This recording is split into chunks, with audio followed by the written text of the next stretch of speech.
Level of organisation. Organisation का मतलब क्या होता है? हम अपने आसपास ऑर्गेनाइजेशन देखते हैं, जैसे सिंपली हमारा जो स्कूल या कॉलेज होता है, that is also an organization. उस ऑर्गेनाइजेशन में क्या होता है? There is a proper hierarchy. पहले मतलब there are people who are sitting in that organizations and they are following some sort of rules and regulations according to their profile। जैसे कोई peon होता है, पियून का एक डिफाइंड रोल होता है, पियून से ऊपर जो है वो टीचर होते हैं, उससे ऊपर जो है प्रिंसिपल होते हैं, उनसे ऊपर जो है वहाँ की मैनेजमेंट के मेंबर्स होते हैं। तो एक हायरार्की होती है हर ऑर्गेनाइजेशन में। हमारी फैमिली भी तो एक some sort of loose organization है, पर है तो ऑर्गेनाइजेशन। हमारी फैमिली में भी हायरार्की होती है ना। किसी के फैमिली में जो है पहले मम्मी होंगी, उनसे उनके जो है डिसीजन लेने की पावर, उसके बाद फादर के पास होगी, उसके बाद हो सकता है वो जो सबसे एल्डर पर्सन होंगे वो भी हो सकता है। तो ये लूज होता है। किसी किसी में जो है वो मदर के पास ज़्यादा पावर होती है, फिर ग्रैंड मदर के पास ज़्यादा पावर होती है। So it's a organization, it is also some sort of hierarchy. हर लेवल पे अपनी अपना जो है रोल प्ले किया जाता है और उसी से जो है हमारा पूरा सिस्टम बैलेंस होकर चलता है और उसी से हमारा सिस्टम जो है वो सस्टेन हो सकता है। हमारे इकोलॉजी के अंदर भी जो है ऑर्गेनाइजेशंस होती हैं, उसके अंदर भी हायरार्की होती हैं। यानी कि there is some sort of pyramid, जिस पिरामिड में जो है बॉटम में अलग ऑर्गेनिजम्स होते हैं, फिर दूसरे ऑर्गेनिजम्स होते हैं, फिर दूसरे होते हैं। सो एक हायरार्की होती है, एक लेवल होता है, ठीक है, from individual level to broader organizational और ब्रॉडर ओवरऑल इकोसिस्टम और बायोस्फीयर की हम लोग बात करने वाले हैं। बिल्कुल बेसिक से स्टार्ट करेंगे, यानी बिल्कुल पहले लेवल से स्टार्ट करेंगे। तो सबसे पहले तो भैया कौन आएगा? सिंगल पर्सन ही आएगा। जैसे मैं अगर ऑर्गेनाइजेशन की बात करता हूँ, स्कूल के ऑर्गेनाइजेशन की अगर मैं बात करता हूँ, तो सबसे छोटा लेवल कौन है स्कूल में? यानी कि जहाँ से बिल्कुल स्टार्ट होता है student, and it is not a group of student. तो पहले किसी इंडिविजुअल स्टूडेंट से ही हम लोग स्टार्ट करेंगे, क्योंकि इंडिविजुअल स्टूडेंट को मिला के ही ग्रुप ऑफ स्टूडेंट बनेगा। तो जो सबसे छोटी यूनिट होगी इस ऑर्गेनाइजेशन की, जो सबसे छोटी यूनिट होगी, it will start from the individual level. यहाँ पे 1 2 3 4 5 और 6 there are 6 ecological organizational levels.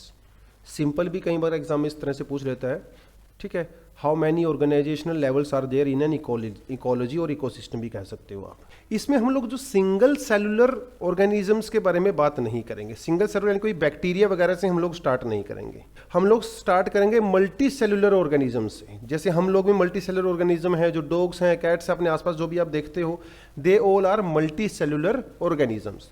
तो इंडिविजुअल ऑर्गेनिज्म, कोई भी जो इंडिविजुअल ऑर्गेनिज्म होता है पर्टिकुलर स्पीसीज में, वहां से स्टार्ट करते हैं। जैसे ह्यूमन, ए मैन, कोई ज़ेब्रा, कोई डॉग, कोई कैट, कोई लायन, कोई एलिफेंट, कोई प्लांट। अगर जब मैं किसी को इंडिविजुअली कंसीडर करता हूं तो वो हमारी सबसे पहली और बेसिक यूनिट होती है। ये जो इंडिविजुअल होते हैं, they have ability to survive independently. Independent वो सर्वाइव कर सकते हैं, ठीक है। जैसे हमारे घर में डॉग होता है तो वो इंडिपेंडेंट या जंगल में कोई डॉग होता है या कोई जंगल में कोई एनिमल होता है, तो they have that kind of biological system के नेचर ने उनको ऐसा बनाया है कि वो इंडिपेंडेंटली भी सर्वाइव कर सकते हैं।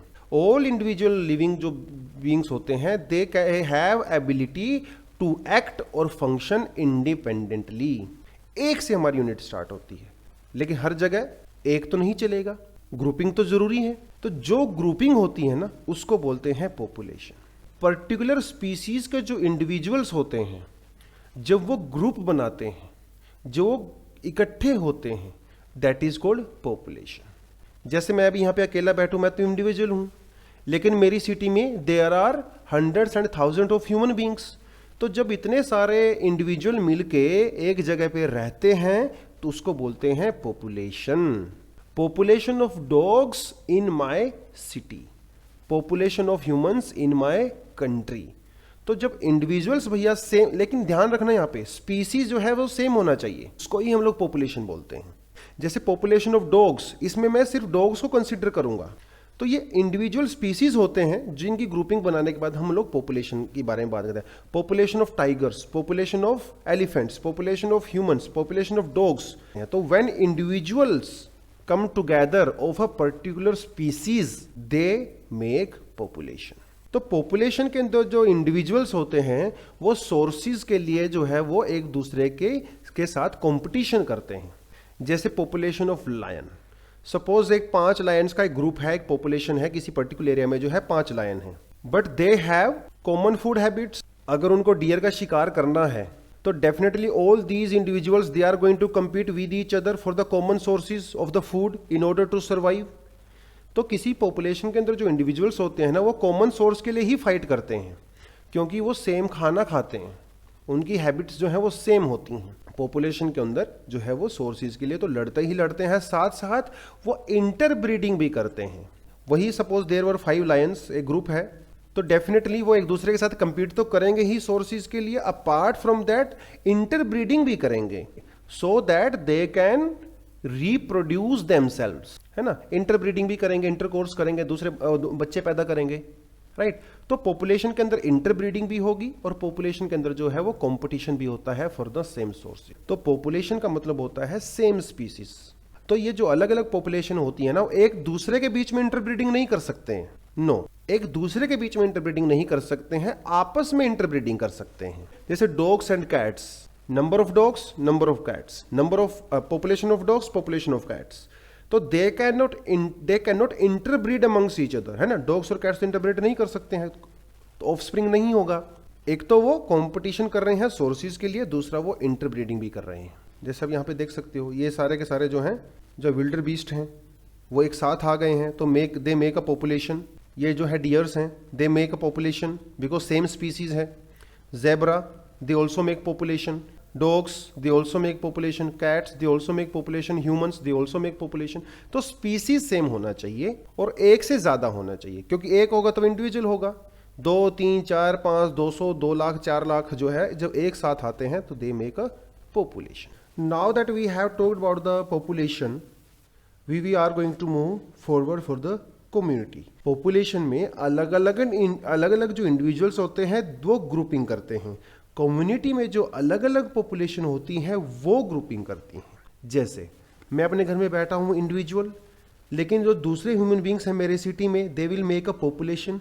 लेकिन क्या मेरी सिटी में सिर्फ ह्यूमंस ही एक स्पीसीज हैं? No, there are other species also, there are other population also, population of dogs, population of cats, population of particular plant, population of rats, rabbits, etcetera etcetera. तो ये जो अलग अलग पॉपुलेशन होती है ना, जब वो एक साथ आती हैं, दे मेक अ कम्युनिटी। जैसे किसी फॉरेस्ट में, वहां पे डॉग्स भी होंगे, कैट्स भी होंगी, डियर्स भी होंगे, लायन भी होंगे, लेपर्ड भी होंगे, जेब्रा भी होंगे, एलिफेंट्स भी होंगे, अलग अलग पॉपुलेशन होती हैं। ग्रास भी होंगे, ट्रीज भी होंगे, राइट। सो अलग अलग पॉपुलेशन जब मिलती हैं तो वो आपस में कम्युनिटी बनाती हैं। It is a demarcated geographical area, a particular area जो होता है वहां पे अलग अलग पॉपुलेशंस रहती हैं, वो एक दूसरे के साथ इंटरेक्ट करती हैं, and that is called community. Interaction जो बहुत इंपॉर्टेंट है, क्योंकि कोई भी पॉपुलेशन जो है वो इंडिविजुअली सर्वाइव नहीं कर सकती। कम्युनिटीज में जो पॉपुलेशन होती हैं, in order to survive there must be interaction. जैसे लायंस होते हैं या डियर होते हैं, एक पर्टिकुलर एरिया में लायंस की पॉपुलेशन रहती है और डियर्स रहते हैं, तो सर्वाइव करने के लिए जो है लायन को डियर की रिक्वायरमेंट होती है, बिकॉज वो उनका प्रे होते हैं, so they need to eat them, इसलिए सर्वाइवल चाहिए उनको। That is why they will interact. Interaction कई तरह का हो सकता है, प्रेडेटर प्रे का इंटरेक्शन भी हो सकता है, सिम्बायोटिक रिलेशनशिप भी हो सकते हैं, तो there are different sort of interactions. ये जो डियर होता है is a grass eater, right. वो किसके लिए, वो किस पॉपुलेशन के ऊपर डिपेंड है? ग्रास के ऊपर डिपेंड है। अलग अलग जो पॉपुलेशन होती हैं वो एक दूसरे के ऊपर डिपेंड करती हैं, इंटरेक्शन करती हैं, उनके बीच में जो है इंटरकनेक्शंस होते हैं, डिफरेंट सॉर्ट ऑफ इंटरकनेक्शंस। तो that is how community is made. Fourth level होता है हमारा इकोसिस्टम, ठीक है। इकोसिस्टम के जो ये वर्ड है सबसे पहले यूज किया गया था बाय ए टेंसले इन 1935। जो उतने भी लिविंग ऑर्गेनिजम्स होते हैं, पॉपुलेशंस होती हैं, कम्युनिटीज होती हैं, इंडिविजुअल्स होते हैं, वो क्या करते हैं? वो अपने फिजिकल एनवायरनमेंट के साथ इंटरेक्शन करेंगे।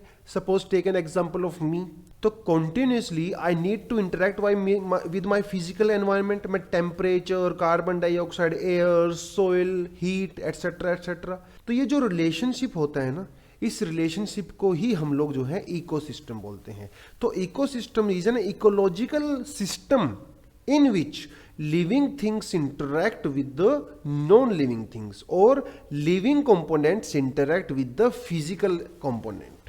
That is the ecosystem और ecological system की इकोलॉजिकल सिस्टम मतलब इकोसिस्टम। तो कंटिन्यूस इंटरेक्शन वो करना बहुत जरूरी है, तभी तो हम लोग सर्वाइव कर पाएंगे, अदरवाइज तो सर्वाइव नहीं कर पाएंगे। जो फिफ्थ होता है that is called biome. Biome क्या होता है? बायोम एक बहुत ही इंटरेस्टिंग टर्म है। बायोम जो है हमारा जो बायोस्फीयर होता है, इसमें एक पर्टिकुलर एक एरिया होता है, पर्टिकुलर लार्ज एरिया, जिस पर्टिकुलर लार्ज एरिया में on the basis of vegetation, on the basis of temperature, on the basis of particular plant species, on the basis of particular climatic conditions, हम उस area को define करते हैं। किसी particular एक बहुत बड़े एरिया में, बहुत बड़े रीजन में, सपोज वहां पे जो डोमिनेशन होता है, जो डोमिनेट स्पीसीज है वो ग्रास है। Hundreds and thousands of kilometre तक जो है जो डोमिनेट स्पीसीज होता है that is grass. So I will call that a grass land. So this is called a grass land biome. So biome is a particular large area on the planet which can be classified on the basis of the plants, on the basis of the flora, fauna etcetera. जैसे मैंने आपको बोला grass land, तो आपके मन में सीधा सा आएगा कि वहां पे जो है डोमिनेशन जो है वो ग्रास का है। क्या वहां पे दूसरे स्पीसीज रहते हैं? ऑफ कोर्स रहते हैं, लेकिन डोमिनेशन किसका है? ग्रास का है। तो I can identify with a particular large area on the basis of the vegetation which is grass there. So that is grassland biome. ऐसे ही जैसे मैं इक्वेटर की बात करूं तो वहां पे आपको रेन फॉरेस्ट मिलते हैं, तो उस पर्टिकुलर एरिया में डोमिनेशन किसका है? रेन फॉरेस्ट का है। सो that is called tropical rain forest biome. क्या वहां पे ग्रास होगा? डेफिनेटली होगा, लेकिन डोमिनेट नहीं करेगा। तो जो चीज डोमिनेट करेगी उसके बेसिस भी हम उसको बायोम बोलते हैं। Tyga, tundra etcetera etcetera.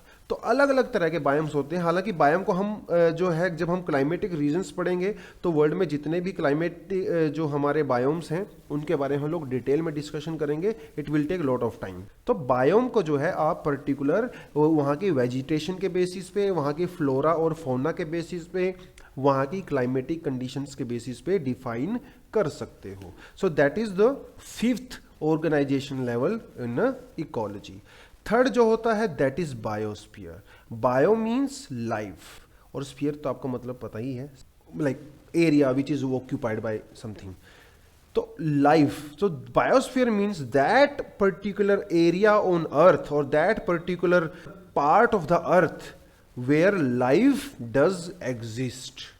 क्योंकि बायो का मतलब ही लाइफ है, जहां पे लाइफ एग्जिस्ट करती है दैट इज बायोस्फीयर। और लाइफ को एग्जिस्ट करने के लिए क्या चाहिए? लाइफ को एग्जिस्ट करने के लिए लैंड चाहिए, वाटर चाहिए एंड एयर चाहिए। Only then life can exist. तीनों चीजें चाहिए लाइफ को एग्जिस्ट करने के लिए। दैट कॉम्बिनेशन, लैंड मतलब लिथोस्फीयर, एयर मतलब एटमोस्फियर, और हाइड्रोस्फीयर मतलब वाटर। तो ये तीन किंगडम है हमारे पास, जहां पे तीनों मिलते हैं ना वहां पे लाइफ जो है एग्जिस्ट करती है। सपोज कहीं पे लैंड है, वाटर है, लेकिन वहां पे एयर नहीं है, मतलब ऑक्सीजन नहीं है, या CO2 नहीं है, या दूसरी गैसेस नहीं है जो चाहिए। क्या वहां पे लाइफ सर्वाइव करेगी? नो। कहीं पे एयर है, वहां पे वाटर नहीं है, और लैंड है, क्या वहां पे सर्वाइव करेगी? No. So we need all these components. This is the largest unit. और लाइफ कहाँ कहाँ पे सस्टेन करेगी? डेफिनेटली जो लाइफ का जो प्राइमरी फोर्स होता है that is sunlight. Without sunlight, without heat, life will not sustain on this planet, right. तो हमारा जो वाटर होता है, यानी कि जो हमारा ओशियन होता है, या जो लेक्स होती हैं, जो सीज होते हैं, लाइफ जो सनलाइट है it can penetrate up to 200 metre है। तो that is the area where sunlight will be in abundance, जहां पे फोटोसिंथेसिस जो है वो किया जा सकता है बाय द प्लांट लाइफ। और लैंड पे कहां तक? लैंड पे 6000 मीटर तक जो है life can survive in full fledge form. हालांकि 6000 मीटर से ऊपर भी जो है कुछ जो है लाइकन वगैरह, जो कुछ फंगी वगैरह, they can survive, but I would not say that is a full fledge life in the like individual term में। उसके ऊपर तो आपका जो स्नो लाइन ही आ जाएगा, तो बहुत प्रिमिटिव लाइफ आपको सिंगल सेलुलर टाइप का लाइफ मिलेगा वहां पे। तो सो ये जो आपका जो बिलो सरफेस जो है up to 200 metre and above surface जो है 6000 मीटर, इसको आप कह सकते हो यहाँ पे बायोस्फीयर। हम लोग निकले पॉपुलेशन की तरफ। Population, after population we covered community, after that, after community, and after that we covered there was ecosystem, biome, and then biosphere. So biosphere is the largest unit.